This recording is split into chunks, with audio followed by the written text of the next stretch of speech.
میری زندگی کا مقصد تیرے دین کی سرفرازی، میں اسی لیے مسلمان، میں اسی لیے نمازی، میری زندگی کا مقصد تیرے دین کی سرفرازی۔ الحمدللہ رب العالمین والصلاة والسلام علی خاتم النبیین، اما بعد فاعوذ باللہ من الشیطان الرجیم، بسم اللہ الرحمن الرحیم۔ پڑھیے الصلاة والسلام علیک یا رسول اللہ، الصلاة والسلام علیک یا حبیب اللہ، الصلاة والسلام علیک یا نبی اللہ وعلی آلک واصحابک یا نور اللہ۔ مدنی چینل کے ناظرین، آپ دیکھ رہے ہیں پروگرام اسلامی زندگی۔ آج انشاءاللہ اسلامی زندگی میں ہم عفو و درگزر کے حوالے سے سنیں گے۔ ابتداً درود پاک کی ایک فضیلت سنتے ہیں۔ اللہ پاک کے پیارے پیارے آخری نبی محمد عربی صلی اللہ تعالی علیہ وآلہ وسلم نے ارشاد فرمایا، جس نے مجھ پر 10 مرتبہ صبح اور 10 مرتبہ شام درود پاک بھیجا، اسے قیامت کے دن میری شفاعت نصیب ہوگی۔ صلو علی الحبیب صلی اللہ تعالی علی محمد صلی اللہ تعالی علیہ وآلہ وسلم۔ مدنی چینل کے ناظرین، درود پاک کی فضیلت بظاہر بہت تھوڑے سا ٹائم لگے گا ہمارا، لیکن اجر پر اگر ہم نظر دوڑائیں گے تو اجر بہت زیادہ ہے۔ عمل مختصر لیکن اجر بہت زیادہ ہے کہ نبی پاک صلی اللہ علیہ وسلم کی شفاعت نصیب ہو جائے گی۔ سبحان اللہ۔ ایک مسلمان کی سب سے بڑی کامیابی ہے ہی یہی کہ نبی پاک صلی اللہ علیہ وسلم کی شفاعت نصیب ہو جائے اور بندہ داخل جنت ہو جائے۔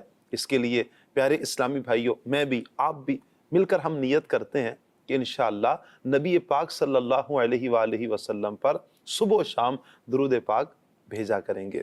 صلو علی الحبیب صلی اللہ تعالی علی محمد صلی اللہ تعالی علیہ وآلہ وسلم۔ مدنی چینل کے ناظرین، پروگرام کے موضوع کی طرف آتے ہیں، اور موضوع ہے آج ہمارا عفو و درگزر۔ معاف کرنا، درگزر کرنا، چھوڑ دینا، انتقام نہ لینا، بدلہ نہ لینا۔ اللہ اکبر، کتنی پیاری یہ صفت ہے۔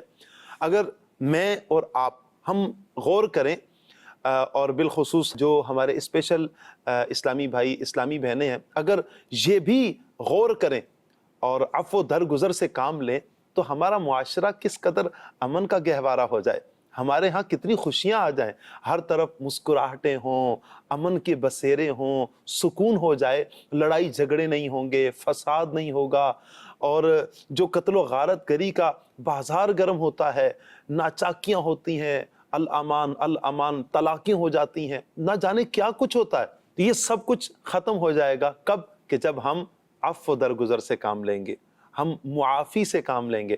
آئیے اللہ پاک کے پیارے پیارے آخری نبی صلی اللہ علیہ وسلم کا فرمان سنتے ہیں۔ میرے اور آپ کے پیارے پیارے آقا مولا صلی اللہ تعالی علیہ وآلہ وسلم جو ہماری رہنمائی فرماتے ہیں، ہماری تربیت فرماتے ہیں، زندگی کے ہر شعبے میں نبی پاک صلی اللہ علیہ وآلہ وسلم کی تعلیمات ہمارے لیے مشعل راہ ہیں۔ ہمیں ہدایت کے راستے پر چلانے کے لیے نبی پاک صلی اللہ علیہ وسلم کی تعلیمات موجود ہیں۔ حدیث پاک میں آتا ہے، حضرت انس رضی اللہ تعالی عنہ صحابی رسول بیان کرتے ہیں، میں نبی پاک صلی اللہ علیہ وسلم کے ہمراہ چل رہا تھا، یعنی حضور نبی پاک صلی اللہ علیہ وسلم کے ساتھ ساتھ چل رہا تھا۔ نبی پاک صلی اللہ تعالی علیہ وآلہ وسلم نے ایک نجرانی چادر اوڑھی ہوئی تھی۔ سبحان اللہ۔ چادر کیسی تھی؟ چادر کے کنارے کچھ کھردرے اور موٹے تھے۔ ایک دم ایک بدوی آیا، یعنی عرب کا دیہاتی، بدوی کہتے ہیں عرب کے دیہاتی کو، دیہاتی آیا اور اس نے چادر مبارک کو پکڑ کر اتنے زور سے جھٹکا دیا اور کھینچا کہ جس سے میرے آقا صلی اللہ تعالی علیہ وآلہ وسلم کی مبارک گردن میں خراش آ گئی۔ نبی پاک صلی اللہ علیہ وسلم اب غصے میں آتے، چونکہ اس نے تکلیف دی تھی، اور اس نے کہا کیا؟ کہنے لگا، اللہ پاک کا جو مال آپ کے پاس ہے، آپ حکم دیجئے کہ اس میں سے کچھ مجھے بھی مل جائے۔ میرے آقا صلی اللہ علیہ وآلہ وسلم رحمت للعالمین، آقا صلی اللہ علیہ وسلم اس کی طرف متوجہ ہوئے بجائے غصہ کرنے کے میرے آقا صلی اللہ علیہ وسلم مسکرا دیے. سبحان اللہ, کیا پیارا انداز ہے میرے آقا صلی اللہ علیہ وآلہ وسلم کا. عملاً میرے آقا صلی اللہ تعالی علیہ وآلہ وسلم کر کے بتا رہے ہیں. ایک طرف اس نے تکلیف دی اور دوسری طرف میرے آقا صلی اللہ تعالی علیہ وسلم کا مبارک عمل کتنا پیارا ہے کہ پیارے آقا صلی اللہ علیہ وسلم مسکرا دیے, پھر اسے کچھ مال عطا کرنے کا حکم فرمایا.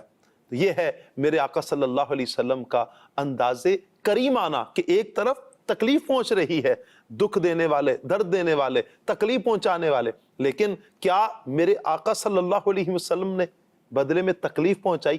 نہیں, بلکہ مسکرائے, اور مسکرا کر میرے آقا صلی اللہ علیہ وسلم نے فرمایا اسے کچھ مال دے دو. تو مدنی چینل کے ناظرین, اس حدیث مبارکہ سے ہمیں یہ ضرور سبق لینا ہے کہ ہم بھی اپنے اندر یہ جذبہ پیدا کریں, ہم بھی درگزر سے کام لیں, معافی سے کام لیں. ایک اور روایت سنتے ہیں. حضرت سیدنا ابو ہریرہ رضی اللہ تعالی عنہ سے روایت ہے, نبی پاک صلی اللہ تعالی علیہ وآلہ وسلم نے ارشاد فرمایا کہ 3 باتیں جس شخص میں ہوں گی اللہ پاک قیامت کے دن اس کا حساب بہت آسان طریقے سے لے گا اور اس کو اپنی رحمت سے جنت میں داخل فرمائے گا.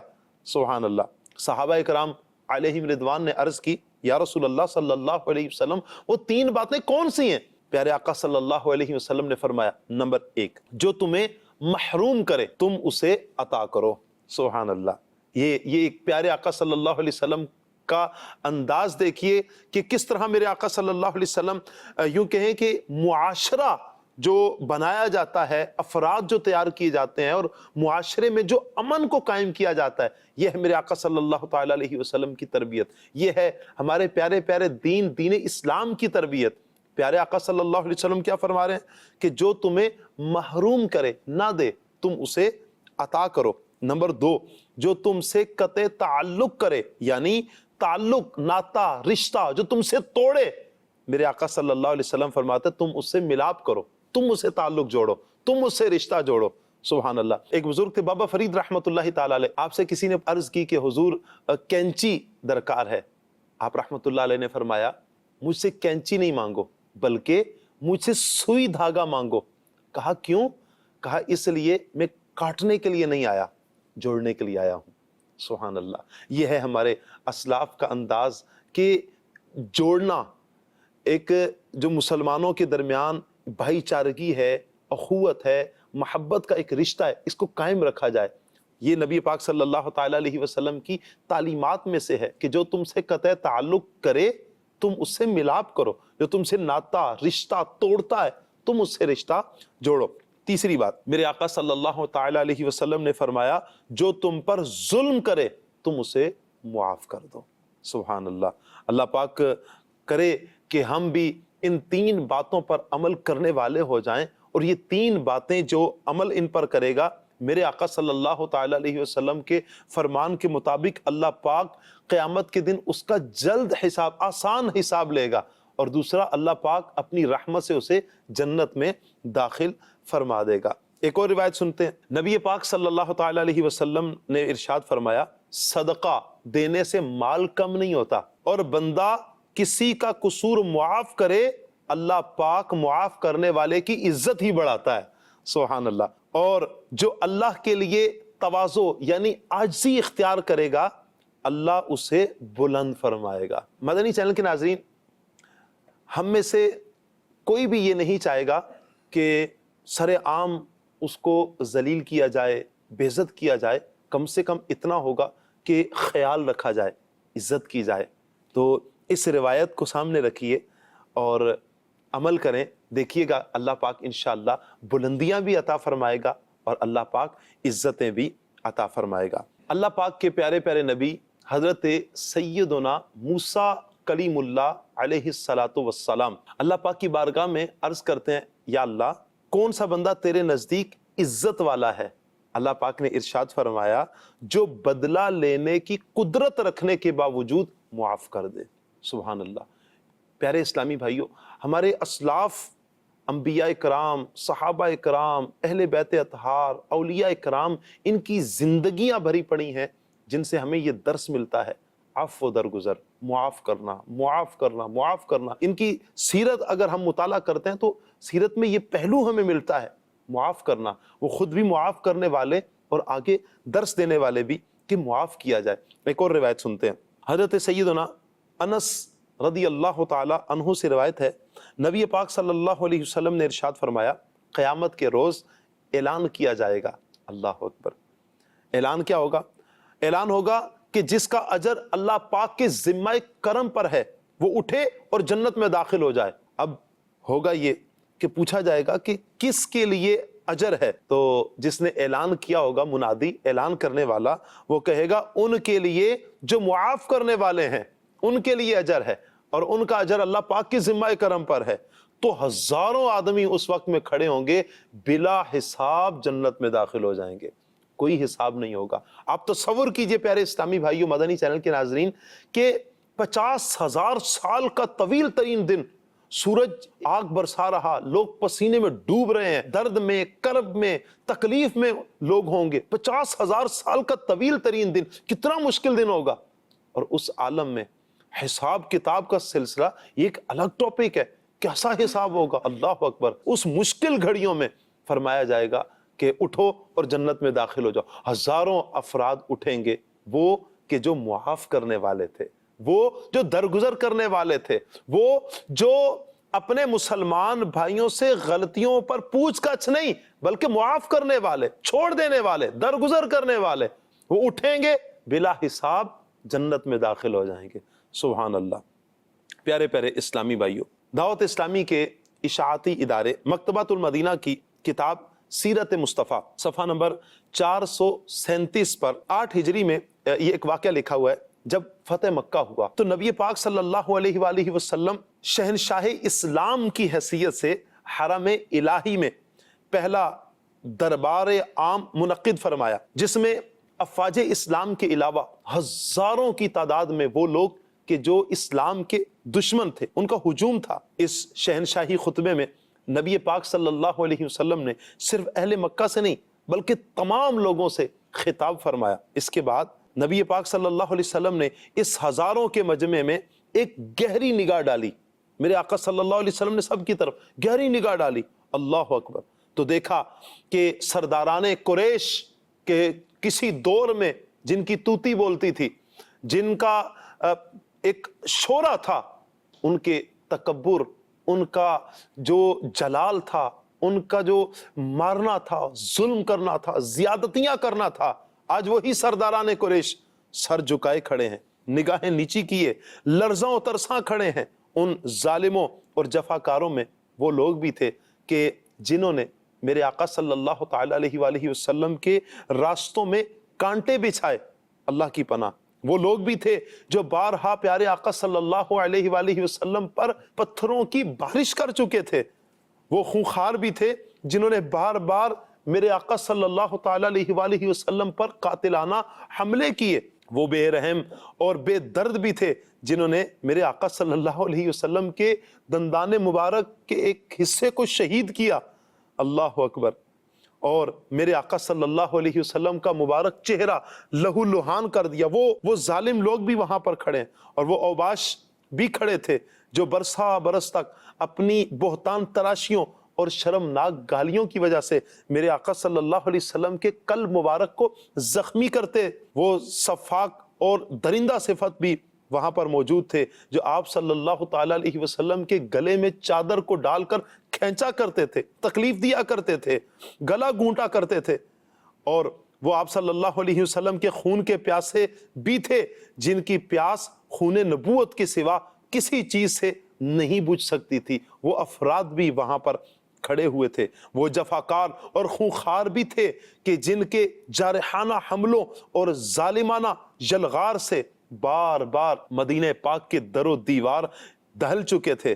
پیارے آقا صلی اللہ علیہ وسلم کے پیارے چچا حضرت سیدنا امیر حمزہ رضی اللہ تعالی عنہ کے قاتل اور ان کی ناک کاٹنے والے، کان کاٹنے والے، آنکھیں پھوڑنے والے، جگر چبانے والے بھی اس مجمع میں موجود تھے۔ وہ ستمگار جنہوں نے شمع نبوت کے جان نثار پروانوں حضرت بلال، حضرت صہیب، حضرت عمار، حضرت خباب، حضرت خبیب، حضرت زید بن دسنا رضی اللہ تعالی عنہم اجمعین کو رسیوں سے باندھ کر، کوڑے مار مار کر، اللہ اکبر، جلتی ہوئی ریت پر لٹایا تھا، کسی کو آگ کے دہکتے ہوئے کوئلوں پر سلایا، کسی کو چٹائیوں میں لپیٹ کر ناکوں میں دھوئیں دیے، سینکڑوں بار گلا گھونٹا۔ آج یہ سب کے سب 10-12 ہزار مہاجرین اور انصار کے لشکر کی حراست میں مجرم بنے کھڑے ہوئے کانپ رہے تھے، اور اپنے دلوں میں یہ سوچ رہے تھے کہ شاید آج ہماری لاشوں کو کتے کھا جائیں گے، کیونکہ اپنا ماضی وہ دیکھ رہے تھے مدنی چینل کے ناظرین کہ ہم نے کیا کیا ظلم نہیں ڈھایا نبی پاک صلی اللہ تعالی علیہ وسلم پر۔ وہ کون سا ظلم تھا کہ جو انہوں نے صحابہ کرام پر نہیں کیا، میرے آقا صلی اللہ تعالی علیہ وسلم پر نہیں کیا۔ آج وہ لرز رہے ہیں، کانپ رہے ہیں، آج ہمارے ساتھ ہوگا کیا، آج فیصلہ کیا ہوگا، آج ہمیں مار دیا جائے گا، آج ہمیں قتل کر دیا جائے گا، آج ہماری لاشوں کے ساتھ نہ جانے کیا کیا جائے گا۔ اللہ اکبر۔ اور انصار و مہاجرین کی غضبناک فوجیں ہمارے بچوں کو خاک اور خون میں ملا کر ہماری نسلوں کو ختم کر دیں گی، اللہ اکبر، اور ہماری بستیوں کو تاخت و تاراج تباہ و برباد کر کے تہس نہس کر ڈالیں گے۔ ان مجرموں کے سینوں میں خوف اور دہشت کا طوفان اٹھ رہا تھا، دہشت اور ڈر سے ان کے بدنوں کی بوٹی بوٹی پھڑک رہی تھی، دل دھڑک رہے تھے، کلیجے منہ کو آ رہے تھے۔ اسی مایوسی اور نا امیدی کی خطرناک فضا میں یکدم نبی پاک صلی اللہ علیہ وسلم کی نگاہ رحمت ان کی طرف متوجہ ہوئی۔ میرے آقا صلی اللہ علیہ وسلم نے ان کی طرف دیکھا اور ان مجرموں سے پیارے آقا صلی اللہ تعالی علیہ وآلہ وسلم نے پوچھا کہ بولو، تم کو کچھ معلوم ہے کہ آج تمہارے ساتھ کیا معاملہ کیا جائے گا؟ اللہ اکبر۔ اس دہشت انگیز اور خوفناک سوال سے مجرم حواس باختہ ہو کر کانپ اٹھے، لیکن نبی پاک صلی اللہ تعالی علیہ وآلہ وسلم کو دیکھا، یک بارگی سب بولے، ایک زبان ہو کر بولے، آپ صلی اللہ علیہ وسلم بڑے کرم والے ہیں۔ وہ کافر بھی مانتے تھے، وہ غیر مسلم بھی مانتے تھے، وہ ظالم بھی مانتے تھے، میرے آقا صلی اللہ تعالی علیہ وآلہ وسلم بڑے رحم کرنے والے ہیں، رحیم ہے میرے آقا صلی اللہ تعالی علیہ وآلہ وسلم۔ سب کی للچائی ہوئی نظریں جمال نبوت کا منہ تک رہی تھی، اور سب کے کان شہنشاہ نبوت کا فیصلہ کن جواب سننے کے منتظر تھے۔ ایک دم فاتح مکہ صلی اللہ تعالی علیہ وآلہ وسلم نے اپنے کریمانہ لہجے میں ارشاد فرمایا، کیا لا تثریب علیکم اليوم فاذهبوا انتم الطلقاء، آج تم پر کوئی الزام نہیں، جاؤ تم سب آزاد ہو۔ سبحان اللہ، سبحان اللہ۔ پیارے اسلامی بھائیو، بالکل غیر متوقع طور پر اچانک یہ فرمان رسالت سن کر سب مجرموں کی آنکھیں فرتے ندامت سے اشکبار ہو گئیں۔ ان کی زبانوں پر جاری ہونے والے لا الہ الا اللہ محمد الرسول اللہ صلی اللہ علیہ وسلم کے نعروں سے حرم کعبہ کی دیوار پر ہر طرف انوار کی بارش ہونے لگی۔ یکدم ایسا محسوس ہوا کہ جہاں تاریک تھا بے نور تھا، سخت کالا تھا، جہاں تاریک تھا بے نور تھا، سخت کالا تھا، کوئی پردے سے کیا نکلا کہ گھر گھر میں اجالا تھا۔ سبحان اللہ۔ پیارے پیارے اسلامی بھائیوں، مدنی چینل کے ناظرین، یہ ہے میرے آقا صلی اللہ تعالی علیہ وآلہ وسلم کا انداز کریمانہ، یہ ہے میرے آقا صلی اللہ تعالی علیہ وآلہ وسلم کا عفو درگزر۔ ایک طرف میرے آقا صلی اللہ علیہ وسلم پر ظلم کرنے والے، راہوں میں کانٹے بچھانے والے، گلے میں چادر ڈال کر کھینچنے والے، گلا گھونٹنے والے، پتھروں کی برسات کرنے، بارشیں پتھروں کی کرنے والے، اللہ اکبر۔ اور ایک طرف جب وہ سامنے کھڑے ہیں، آج تو نبی پاک صلی اللہ علیہ وسلم ان سے بدلہ لے سکتے ہیں، آج جو چاہیں میرے آقا صلی اللہ علیہ وسلم کر سکتے ہیں۔ مجرم بن کر سامنے کھڑے ہیں، سر بھی جھکے ہیں، نگاہیں بھی جھکی ہیں، شرمندگی بھی ہے، اس کے باوجود میرے آقا صلی اللہ علیہ وسلم نے عام معافی کا اعلان فرما دیا، سب کو معاف فرما دیا۔ لا تثریب علیکم اليوم فرما کر میرے آقا صلی اللہ علیہ وسلم نے عام معافی کا اعلان فرما دیا۔ کیا اس میں پیارے اسلامی بھائیوں ہمارے لیے درس نہیں ہے؟ وہ تو غیر مسلم تھے، غیر مسلم تھے ان کو میرے آقا صلی اللہ علیہ وسلم نے معاف کر دیا، کیا ہم اپنوں کو معاف نہیں کر سکتے؟ کیا جن سے ہمارا ایک تعلق ہے، ایک خون کا تعلق، ایک رشتے کا تعلق، ایک ہمسائے ہونے کے ناطے، بھائی ہونے کے ناطے، رشتہ دار ہونے کے ناطے، چھوٹی سی غلطی پر کیوں ہم پکڑ لیتے ہیں؟ کیوں واویلا کرتے ہیں؟ کیوں ہم معاذ اللہ قتل و غارت کی طرف نکل پڑتے ہیں؟ کیوں اس سے ناتا رشتہ توڑ دیتے ہیں؟ مرنا جینا ہم کیوں ختم کر دیتے ہیں؟ کیا وجہ ہے؟ کیا میرے آقا صلی اللہ تعالیٰ علیہ وسلم کی سیرت ہم نہیں پڑھتے؟ کیا ہمارے سامنے نہیں ہے وہ جو جان کے دشمن تھے، حضور نے تو ان کو بھی معاف کر دیا۔ اپنے بھائی نے اگر ہم سے کچھ اونچی بات کر لی، کیا ہوا؟ معاف کر دیں، درگزر کر دیں۔ کچھ غلط بات کر دی جو میری طبیعت کے موافق نہیں تھی، ایسی بات کر دی، معاف کر دیں، درگزر کر دیں۔ آپ کو کسی نے غصہ دلا دی، کوئی ٹھوکر مار دی، چلتے ہوئے کسی کی گاڑی لگ گئی، کیا ہوا؟ جان بچ گئی، اللہ کا شکر ادا کریں، اللہ نے جان بچا دی، بڑے حادثے سے ہم محفوظ ہو گئے۔ جان بوجھ کر اس نے نہیں ماری ہوگی، غلطی ہوئی ہوگی اس سے، یہ سوچ کر درگزر سے کام لیں، پیار سے کام لیں۔ اور اگر گھبرا رہا ہوگا کہ شاید آپ کیا کریں گے، وہ ڈر رہا ہوگا کہ گاڑی لگ گئی اس سے، وہ ڈر رہا ہوگا، آپ میرے آقا صلی اللہ علیہ وسلم کی سیرت پر عمل کریں، حضور کی سنت پر عمل کریں، معاف کر دیں، درگزر سے کام لیں۔ انشاءاللہ اگر ہم یہ کریں گے، میں نے جیسے شروع میں کہا تھا، ہمارا معاشرہ امن کا گہوارہ ہو جائے گا۔ اتنا پیارا یہ عمل ہے کہ ہمارا گھر، ہمارا معاشرہ، ہمارا ملک، ہماری ملت جو ہے، یہ امن کی فضا قائم ہو جائے گی۔ کب؟ جب ہم عفو درگزر سے کام لیں گے۔ پیارے پیارے اسلامی بھائیوں، امید کرتا ہوں آپ ان باتوں پر ضرور عمل کریں گے، بالخصوص جو ہمارے اسپیشل پرسن اسلامی بھائی ہیں ان کے لیے، اور بالعموم سب کے لیے جو مدنی چینل دیکھ رہے ہیں، سب کے لیے یہ آج کا پروگرام ہے، یہ آج کا بیان ہے، اس پر میں بھی، آپ بھی عمل کریں، انشاءاللہ وارے نیارے ہو جائیں گے۔ ان باتوں پر عمل کرنے کے لیے دعوت اسلامی کے پیارے پیارے دینی ماحول کے ساتھ وابستہ ہو جائیں، ہفتہ وار سنت و بر اجتماع میں شرکت کیجئے، مدنی مذاکرہ دیکھیے، مدنی قافلوں کے مسافر بن جائے۔ انشاءاللہ اللہ نے چاہا تو ان باتوں پر عمل کرنا آسان ہوگا۔ اللہ پاک سے دعا ہے اللہ پاک ہمارا آج کا یہ پروگرام اپنی بارگاہ میں قبول فرمائے، آمین، بجاہ خاتم النبیین صلی اللہ علیہ وسلم۔ صلو علی الحبیب صلی اللہ تعالی علی محمد صلی اللہ علیہ وسلم۔ میری زندگی کا مقصد تیرے دین کی سرفرازی، میں اسی لیے مسلمان، میں اسی لیے نمازی، میری زندگی کا مقصد تیرے دین کی سرفرازی۔